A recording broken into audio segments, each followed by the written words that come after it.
কাচকি মাছের চচ্চড়ি বানাবো। কাচকি মাছগুলো কিন্তু একদম ছোট ছোট।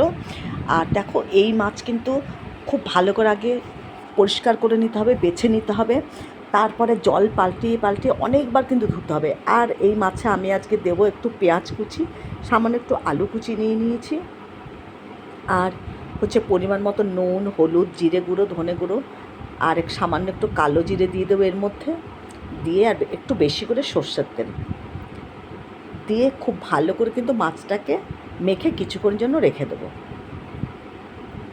পেঁয়াজ কুচি দিয়ে দিলাম, আর দেখো একটা আলু একটু কেটে দিয়ে দিয়েছি, আর একটু পেঁয়াজ দিয়েছি, দিয়ে বেশি করে একটু সর্ষের তেল দিতে হবে, দিয়ে খুব ভালো করে কিন্তু মাখতে হবে।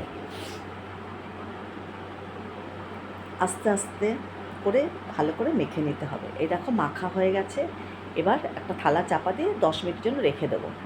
এবার ভালো করে কড়াই গরম করে নিতে হবে। কড়াই কিন্তু একটু বেশি পরিমাণে তেল দিতে হবে, আর কড়াইটাকে খুব হাই হিট করে নিতে হবে, নাহলে কিন্তু মাছ লেগে যাওয়ার সম্ভাবনা আছে। তো যাই হোক, ভালো করে গরম করে নিয়েছি, নিয়ে এর মধ্যে একটু দিয়ে দেবো আমি কালো জিরে।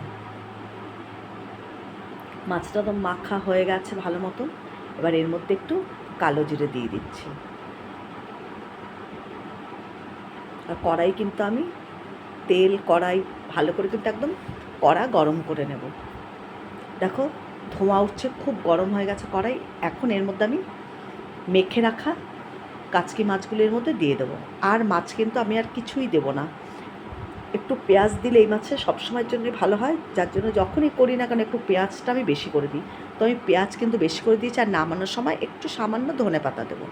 তো যাই হোক, মাছটা কড়াই দিয়ে একটু নাড়াচাড়া করে একটা থালা দিয়ে কিছুক্ষণের জন্য ঢেকে রেখে দিয়েছি। দেখো থালা দিয়ে ঢেকে রেখেছিলাম, এটা এবার উঠিয়ে তোমাদের একটু দেখাচ্ছি। মাছের গা থেকে নিজস্ব যে একটু জল, সেটা সামান্য একটু জল বেরিয়েছে। আর এই যে এবার মাছগুলোকে একটু এপিট ওপিট করে দেবো। দেখো ভালো করে কিন্তু এপিট ওপিট করে নিয়েছে। দেখো কি সুন্দর ঝুরঝুরে, দেখেছো? এখনই দেখো কত সুন্দর। এখনও কিন্তু মাছটা আমার হয়নি। একটু ভালো করে নাড়িয়ে চাড়িয়ে আবারও কিছুক্ষণের জন্য থালা দিয়ে ঢেকে রেখে দেবো।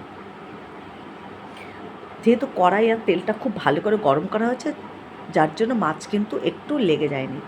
দেখলে কি সুন্দর মাছ কিন্তু আমার একদম হয়ে গেছে। এবার সামান্য একটু ধনে পাতা দিয়ে আবারও ঢেকে রেখে দেবো কিছুক্ষণের জন্য। একটু নাড়িয়ে দিচ্ছি ধনে পাতাটা দিয়ে। এই মাছ এভাবে করে খেয়ে দেখবে, একদম ঝামেলা নেই, শুধু একটু বেছে ধুতেই কিন্তু ঝামেলা, আর কোনো ঝামেলা নেই। না, দারুণ লাগে খেতে, রেডি একেবারে মাছ।